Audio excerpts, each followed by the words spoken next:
Bueno, buenos días a todos. Gracias por asistir a mi charla y quería agradecer a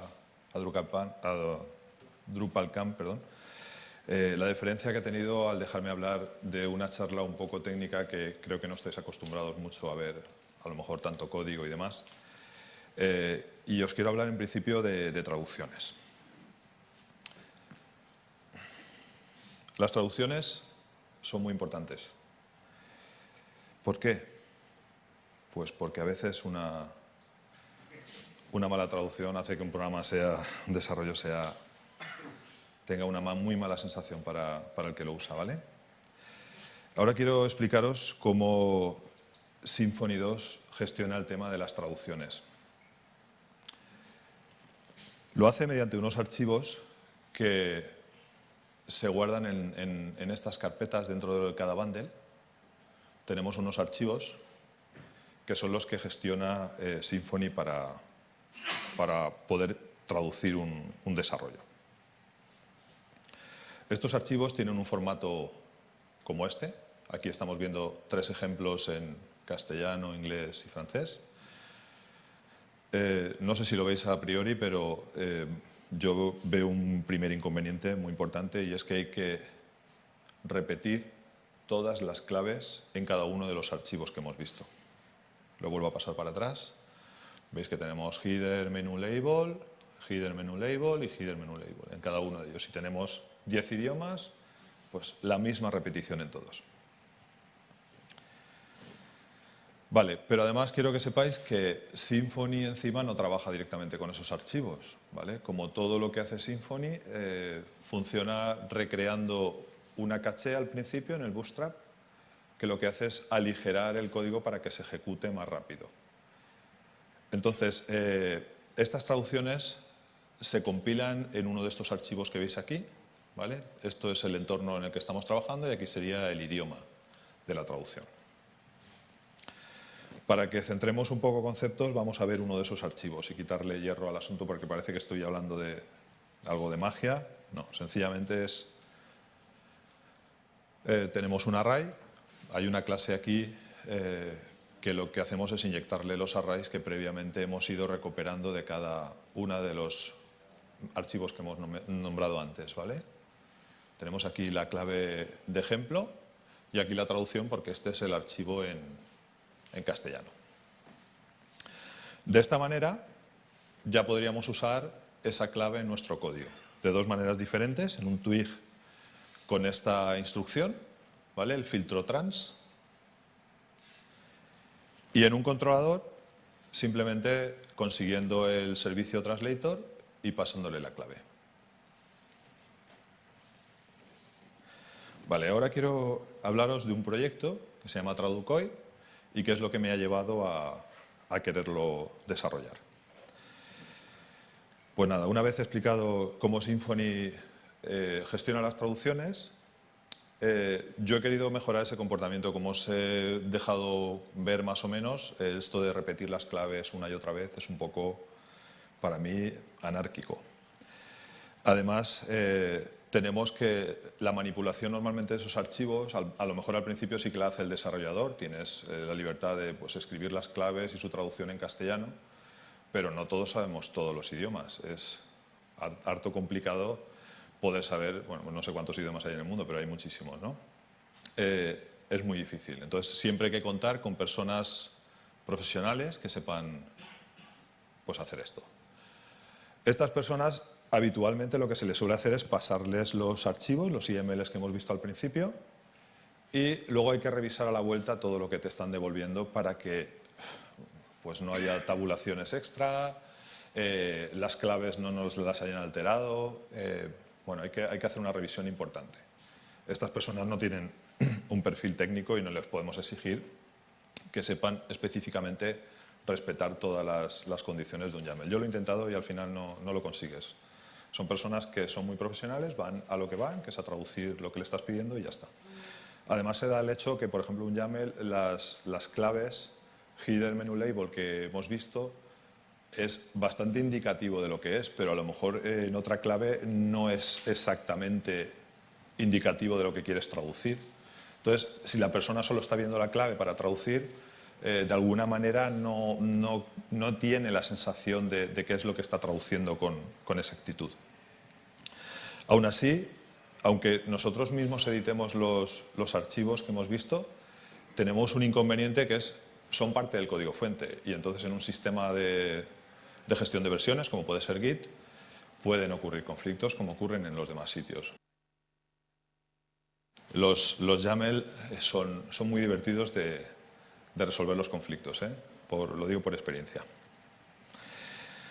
Bueno, entonces, ¿qué es lo que estoy proponiendo? Pues muy sencillo, ¿vale? Propongo centralizar todas las traducciones en un servidor. Entonces, bueno, acabaríamos con un poco la problemática esta de tener todas las claves repetidas y una serie de ventajas que contaríamos, por ejemplo, con poder colaborar a la hora de editar. No solamente edita el que tiene el YAML a la vista, sino como es una interfaz web, hay un servidor, podemos colaborar de alguna manera editando, corrigiendo, validando. No sé si habéis visto algún programa de gestión de traducciones, pero hay ciertos roles, hay permisos que también podríamos incorporar a esto para bueno, que no solo traduzca una persona, sino que haya otra detrás que esté validando esa traducción. Y todo ello, además, sin ningún tipo de conocimiento técnico. La propia aplicación web, el propio Traducoi que os estaba comentando, se encargaría de que eso funcionara, de que eso tuviera el aspecto luego que Symfony necesita para que funcione. No sé si os suena bien. A mí, en principio, me gustó la idea y empecé con el proyecto.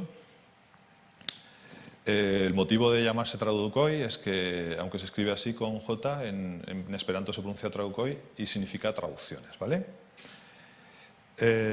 Hay un primer punto que hay que tener en consideración, que al hablar de un gestor de traducciones centralizado, que todo está dentro de un servidor, os preguntaréis, vale, pero ahora mis archivos que yo estaba usando, ¿qué pasa con ellos? O sea, ¿los pierdo? ¿Tengo que volver a empezar?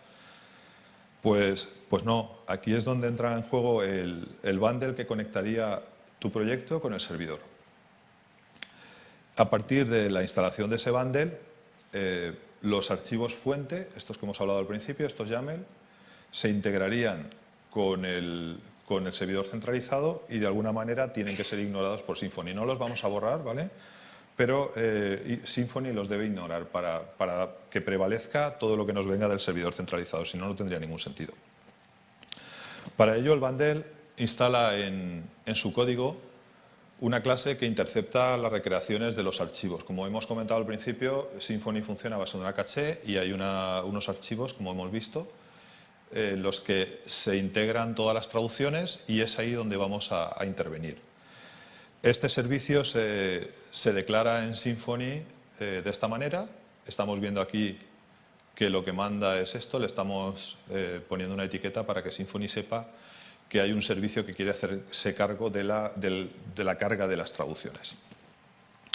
Para que veáis que esto no es mágico, pues esta sería la función que implementa esto. Aquí lo que estamos atacando directamente es a una base de datos, conseguimos la tabla que tiene los contenidos y simplemente los insertamos dentro del catálogo para que luego Symfony recree esa caché que hemos mencionado. Esquemáticamente lo que tenemos es nuestro proyecto, que es la caja azul de fuera, el bundle que hemos instalado, esta gota azul, y la tabla lo que hace es que mediante este servicio nuevo recrea la caché a través o a partir de lo que hay en la base de datos, en esa tabla. Esa tabla tiene un aspecto así. Tenemos una serie de campos necesarios, algunos de ellos no necesarios directamente, pero sí nos hacen falta luego para recrear los archivos otra vez de nuevo si queremos al final prescindir del uso del bundle. La primera vez que se usa, los YAMLs, como os he dicho, no vamos a prescindir de ellos, sino que los vamos a integrar en esa tabla para que ese primer uso nos permita disfrutar de lo que teníamos hasta ahora, de no perder ninguna de las traducciones. Bueno, toda esta introducción es para hablaros del conector de este bundle que lo que hace es bueno, esa conexión con el servidor y de cómo he optimizado el comando más pesado que tenemos dentro del bundle, que es la sincronización. Esquemáticamente tenemos nuestro proyecto con el bundle y tenemos el servidor centralizado. Lo que queremos es sincronizarlos para que de alguna manera las traducciones que tenemos aquí pues estén incorporadas en nuestro proyecto. Vamos a ver cómo ha ido evolucionando la conexión desde el momento en que la programé la primera vez, la implementé. Tenemos que, aburrido, a los 45 minutos lo cortaba porque no terminaba de sincronizar, ¿vale? Hasta una serie de pasos, ahora mismo estoy en unos 30 segundos de sincronización, ¿vale? Por supuesto, estamos hablando siempre de los mismos datos, si no, no tendría sentido la comparativa, ¿vale? Hablamos de unas 1.500 claves en unos 4 idiomas, ¿vale? Son unas 6.000 claves. Los puntos por los que ha pasado esta conexión, pues empezó siendo una ruta convencional a modo de una API REST y lo que hacíamos o lo que hacía el bundle era hacer una petición para cada una de las keys. Para cada una de las keys, para cada uno de los idiomas, se hacía una petición. Total, 6.000 peticiones, como habéis visto, una locura, no terminaba. Claro, el problema además es que tenemos que a mayor número de claves, ese número aumentaría. Entonces, el resultado, como os pongo aquí, es deplorable. O sea, uno no puede esperar esto, porque además si sincronizas un par de veces al día te puedes morir. El siguiente paso evolutivo fue pasar de este modelo, que claramente se vio que no era funcional. Se agruparon cada una de las peticiones para agrupar catálogo e idioma y poder hacer esa petición de golpe y entonces evitarte todas esas cantidades de peticiones. Sí mejora el rendimiento, pero a cambio tenemos un problema, es que los tamaños de los paquetes enviados son enormes y se pierden a menudo datos. El resultado, claro, ha mejorado porque tenemos, digamos, menos peticiones. Son peticiones más gordas, pero hay menos cantidad. A partir de ahí, ya pienso en implementar los sockets, ahora veremos lo que es, y respetando un poco, viendo que agrupando los catálogos e idiomas en una sola petición esto mejoraba, pues ese tema lo mantengo. Más ampliado, lo que estamos viendo es que mejora el rendimiento. ¿Por qué? Porque al crear un socket no hacemos luego ya peticiones. El socket queda abierto y ya las peticiones viajan por ese canal que se ha creado y no tenemos una petición para cada uno. Pero seguimos teniendo pérdida de datos, ¿vale? Y el resultado mejora ostensiblemente. Tenemos aquí, bueno, pues 5 minutos o menos. Al final, el modelo con el que funciona ahora el bundle y con lo que estamos, vamos, bastante satisfechos es este último, que es la evolución de este, pues ya fraccionando en bloques, comprimiendo la información y viendo que los paquetes van llegando.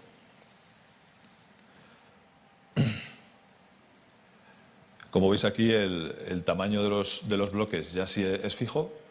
Lo que hacemos es fraccionar la información que queremos enviar y, claro, enviamos más bloques conforme necesitamos enviar más información. Vale, ahora, como hemos introducido el concepto de socket, no os asustéis, un socket simplemente es un canal que se establece entre dos direcciones IP a través de un puerto determinado. Estamos acostumbrados a usarlo. Todas las peticiones HTTP crean un socket a través del puerto 80 entre las dos máquinas. O sea, no es ninguna barbaridad. Lo que pasa es que PHP te permite esta gestión directamente para utilizar otro puerto y utilizar formatos diferentes, que no sean con cabeceras, HTTP y demás. Lo que pasa es que, como os he adelantado, es necesario establecer un formato de mensaje, algo que nos permita igualar digamos, el lenguaje en el que están hablando los dos interlocutores.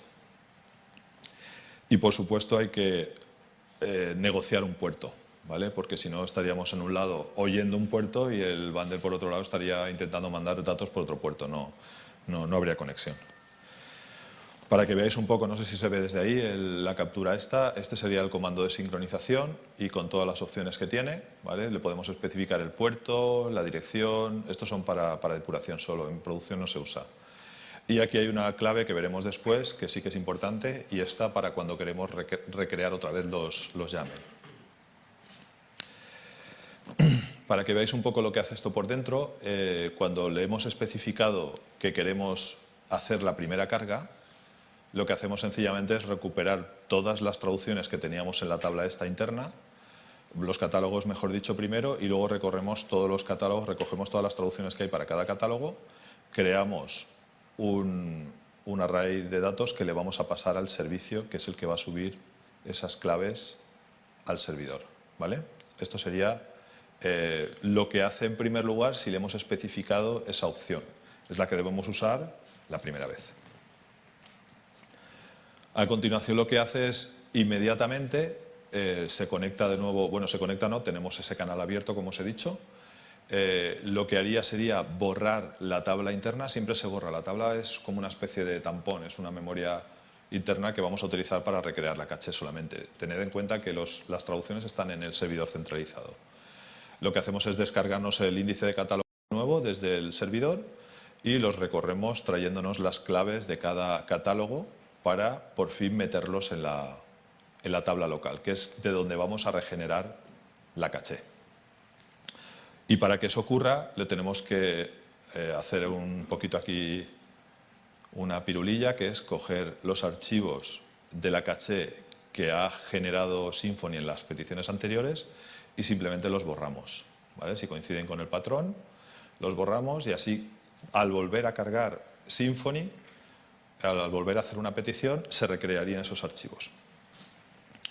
Esquemáticamente, lo que tenemos es que nuestro proyecto se conecta con el servidor centralizado pidiéndole un socket. Este formato conserva el API REST antiguo porque hasta este momento no tenemos aún un puerto asignado y lo que le estamos diciendo al servidor es dame un puerto que me quiero conectar contigo. Aquí ya se ve un poco peor, este es el servicio. Tengo que deciros que el bundle está publicado en GitHub, o sea que aunque no lo veáis aquí, lo vais a poder analizar y estudiar tranquilamente. Lo que haríamos sería, como os digo, hacer una petición a esa URL y lo que hace el servidor es devolvernos codificado en JSON el puerto por el que nos tenemos que conectar.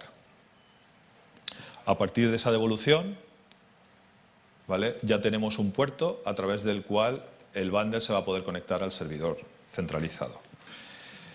En el servidor, la atención de esa ruta, pues sencillamente tenemos un puerto mínimo para conectarnos, un puerto máximo, y lo que hacemos es buscar un puerto libre para podérselo proporcionar al bundle una vez encontrado, ¿vale?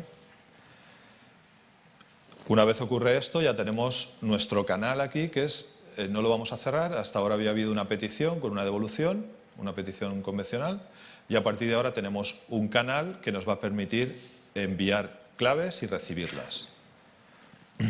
Como os he comentado, necesitamos un mensaje, un idioma que sea común entre ambos. Y bueno, esto es lo que un poco he establecido como mensaje. Tendríamos la información aquí al final que vamos a enviar y en la pequeña cabecera tenemos la longitud del bloque, el número de bloque que estamos enviando y cuántos hay en total. De esta manera podemos controlar si los paquetes nos llegan todos, para que no haya esa pérdida de paquetes que os he mencionado al principio. Estamos comprimiendo la información con LZF para de esa manera amortizar el uso del canal. Aquí hay un formato de mensaje de ejemplo, un ejemplo de mensaje, pero esto no está comprimido, evidentemente, para que lo vierais, para que quedara ilustrado. El campo este de info en los mensajes, el último que hemos visto, este sería un ejemplo para un comando en el que le estamos pidiendo el índice de catálogos. Como veis, todas las peticiones van autenticadas, aunque sean por ese canal. Estamos indicando el número de proyecto, la key que tenemos y el número secreto que nos hemos inventado para que esa petición sea segura. El servidor trabaja con HTTPS, pero aún así, bueno, pues soy un poco fanático de la seguridad y me gusta en todo lo que puedo poner todas estas cosas, ¿vale? Aquí este ejemplo, bueno, como veis, esto es muy poca información. Aquí que puede haber 60, 70 bytes y no necesitaría comprimirse, pero bueno, cuando las funciones están hechas para todos igual. No hay distinción de si el mensaje es grande o pequeño, se comprime y ya está. Para que veáis el flujo de datos, Tenemos en un lado el bundle, el cliente, y en el otro el servidor centralizado. Vamos a hacer un envío de un bloque. El servidor lo que hace es enviar otro paquete diciendo, vale, te lo reconozco, ha llegado. Ese paquete de reconocimiento llega otra vez al bundle y el bundle vuelve a iniciar, así hasta que termina los bloques que tiene que enviar. Como os he dicho, la información que puede enviar pueden ser, pues no sé, 10.000 bytes y se fraccionan en bloques de 1K para que todo esto llegue sano e intacto. El envío de mensajes en el bundle lo teníamos aquí, como se ha adelantado. Bueno, pues dividimos entre el número de, la cantidad de bytes que vamos a enviar en cada bloque y simplemente hacemos un bucle recorriendo esto. Aquí tendríamos la función que envía por el socket este que hemos abierto y siempre vamos a esperar al enviar un bloque, siempre esperaremos para que nos llegue el reconocimiento.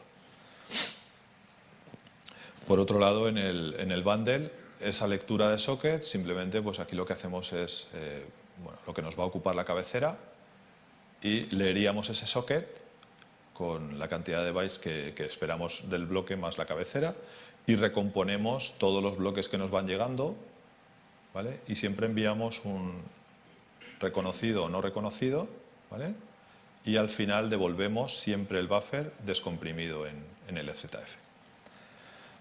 Por tanto, completando el esquema anterior, tenemos ese canal que se está usando. El bundle envía, el servidor lee y viceversa, ¿vale? El servidor envía y el bundle lee. En la parte del servidor hay un discriminador para los mensajes. Cuando el bundle termina, le envía un comando que es cierra la conexión. Él lo reconoce, se espera un segundo para que esa conexión se cierre también por el otro lado y cierra definitivamente la conexión. Aquí tendríamos pues, los comandos que reconoce. Para ver la sincronización, digamos, en un ejemplo, he abierto en una terminal un servidor en mi local, ¿vale? Tendríamos para esto, vale, lo que os he dicho al principio, de indicarle la dirección y el puerto. Y os explico un poco. Tendríamos aquí, estamos recibiendo las órdenes del otro lado. Esta parte de arriba es el servidor. Entonces aquí recibimos una petición de catálogo, recibimos una petición de descarga de claves, nos dice cuántas ha encontrado y que ha recibido el shutdown, ¿vale?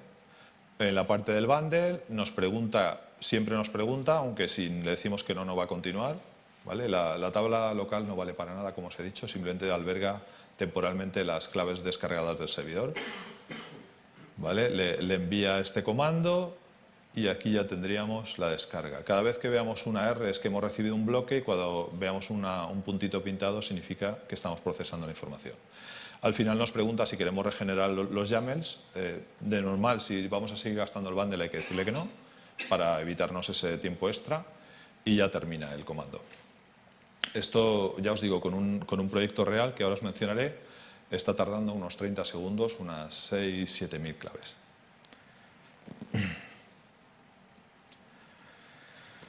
Vamos a pegar un vistazo a la interfaz del usuario para que veáis que es una interfaz amigable, que es lo que os he dicho, no hace falta ningún tipo de control en absoluto de cosas técnicas, ¿vale? Y tendríamos la parte en la que nos logamos, la parte en la que nos registramos. Aquí sería para nuestro profile, nuestro perfil de usuario. Luego tenemos donde gestionamos la parte del usuario, donde se nos da la información del proyecto que tenemos que incorporar a nuestro Symfony para que el bundle funcione, la cantidad de claves que tenemos aprobadas, pendientes, etc. Y donde se introducen las claves es aquí. Aquí tendríamos un menú que podemos filtrar las claves o bien por catálogos o bien por bundles. Y aquí las claves en forma arbórea, la clave desplegada y sus distintas traducciones para los idiomas. Si el usuario no tiene permisos para ver un idioma, no lo verá. Si tiene permisos para verlo, pero para no editarlo, no verá un input text, no verá un text area, ¿vale? Entonces, además, luego puede validar, como os he dicho, la traducción una persona que esté por encima de él. Aún así, parece muy bonito, pero quedan cosas por hacer. Me estoy planteando dejar el socket siempre abierto para evitar esa primera petición. Habría que controlar todas las excepciones que ocurran, que bueno, hay un par de ellas que no se han controlado. Y tendríamos que ver si los paquetes nos llegan en orden, pedir que se repita si hay uno que ha fallado, poderlos incluso ordenar aunque no lleguen en orden, en fin, todo ese control. Y sobre todo porque no solamente estoy tratando archivos YAML, pues tratar los archivos XML y PHP que son propiamente de Symfony, los POD que serían de getText, CSV y algún otro que se podría gestionar. Y en la parte del editor pues siempre tendremos la posibilidad de mejorar la experiencia de usuario, poner un chat para permitir al que está traduciendo poderse conectar y preguntarle a la persona que ha hecho la clave, oye, ¿qué quieres hacer con esto? Está pensado también poder subir capturas de pantalla que aclaren, clarifiquen para qué es una clave. Un sistema de mailing que cuando haya claves nuevas las personas responsables de esa traducción estén enteradas.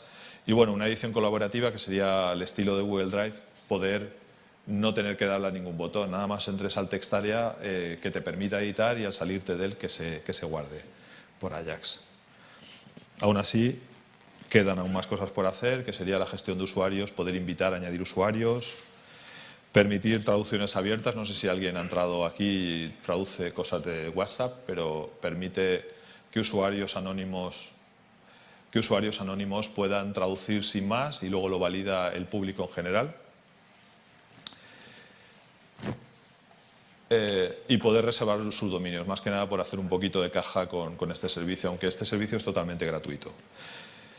Quiero agradecer desde aquí a la empresa donde trabajo, que es la que me ha permitido probar en el proyecto las traducciones, es de la cantidad de claves que os he hablado, y sobre todo a los compañeros que me han sufrido durante el proceso de integración de este proyecto. Y deciros que si os gusta, ya sé que no trabajáis muchos de vosotros en Symfony, quizás es buen momento para acercaros y conocer este framework y probadlo. Es gratis, como os digo, el proceso es muy sencillo y bueno, es reversible, no hace falta luego, no nos vamos a casar ni nada. Esto es para, o sea, no hace falta que os comprometáis a usarlo de por vida. Y bueno, si queréis colaborar con el proyecto, podéis hacerlo de cualquier manera de las que pone aquí. No sé si tenéis alguna pregunta o ha quedado todo claro. ¿Tenemos micro? ¿No? Pues alza la voz. Los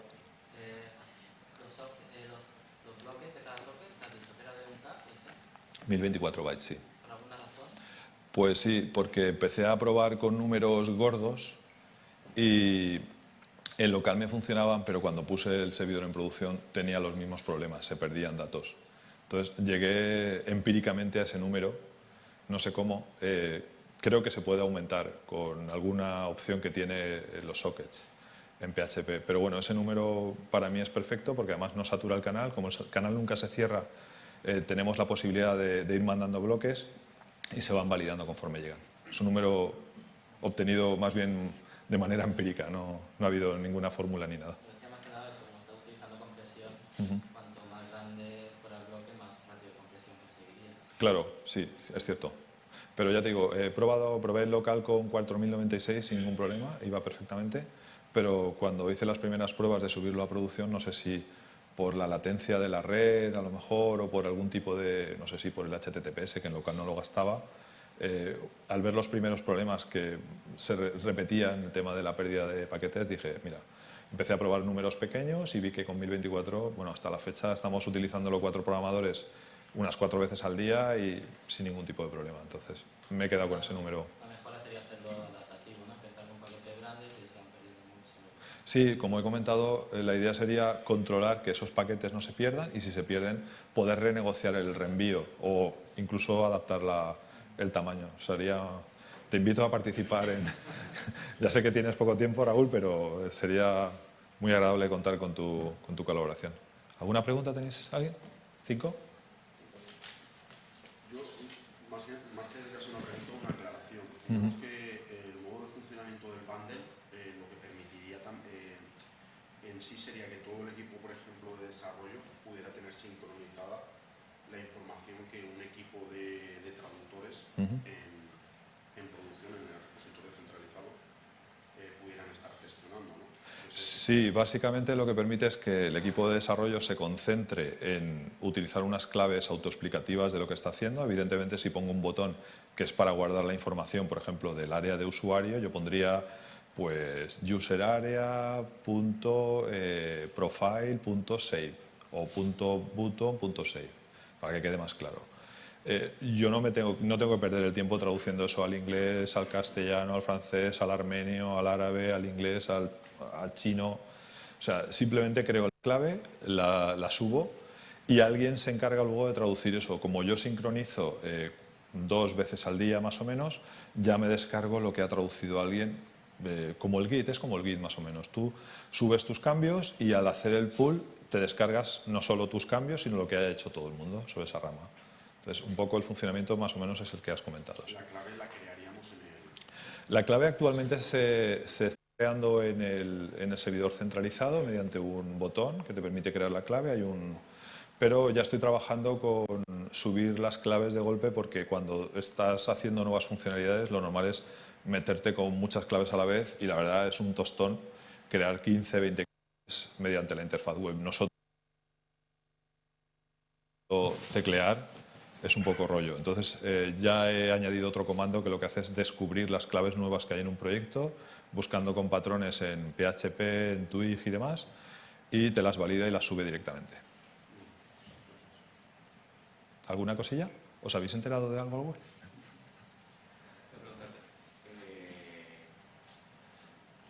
usando TCP tenías problema con pérdida de paquetes cuando estabas con peticiones normales. No perdía paquetes, lo que perdía era información. Vamos, lo que yo pienso es que cuando envías, no sé, 108.254 bytes por una petición HTTP normal, pues a lo mejor no está pensado para eso. Si no es que pones una cabecera especial que estás enviando, por ejemplo, un archivo comprimido, lo que sea. Si es una petición normal en la que metes un JSON, una API REST normal y corriente, se me saturaba la petición. No sé explicarte por qué exactamente, porque no perdí tiempo buscando la alternativa de cómo mejorar eso, porque además me gusta mucho la investigación, meterme en fregados de este estilo, y pensé que era una buena manera de aprender otra cosa. Ya sé que es a lo mejor un poco reinventar la rueda cuando ya está todo hecho y tal, pero bueno, puede ser un punto de partida a lo mejor para hacer un formato propietario del que solo quieras saber tú, o comunicarte a través de este sistema con algo que solo quieras tú controlar y no esté publicado o algo así. En fin, no sé. Tenía problemas, como te digo, con envío de información gorda, pero no eran paquetes, era toda la petición junta la que de alguna manera me saturaba, y yo no obtenía en el otro lado todo lo que estaba mandando desde el bundle. Es que lo partí en trozos después. O sea, cuando ya implementé los sockets es cuando... O sea, si has visto la evolución, tendríamos primero una petición por cada key, por cada idioma. Luego es cuando hice todas las peticiones juntas, pasé a sockets con todas las peticiones juntas, y al final es cuando dije, sigo teniendo problemas de... que a lo mejor hubiera fraccionado la información al principio y hubiera pasado lo mismo, no hubiera tenido problemas. Pero bueno, ha ido un poco así. Creo que ha mejorado bastante la comunicación, sencillamente porque el canal se queda abierto. O sea, no hay una petición cada vez, no hay una negociación ni de cabeceras ni de nada. Tú mantienes todo el rato el canal. Es como si descolgaras el teléfono y estuvieras hablando media hora con alguien. O sea, no lo llamas cada vez. No es como WhatsApp, que tú cada vez que haces un texto, entonces envías. Esto es como descolgar el teléfono y estar hablando un rato, ¿vale? Hay un intercambio de información y es lo que más o menos creo que ha mejorado un poco. De todas maneras, os invito vamos, si tiene posibilidades de mejorar y en vez de 30 segundos se quedan en 2, por mí perfecto. ¿Algo más? Ya estamos, ¿no? ¿De tiempo? Vale, pues muchas gracias y encantado de estar aquí.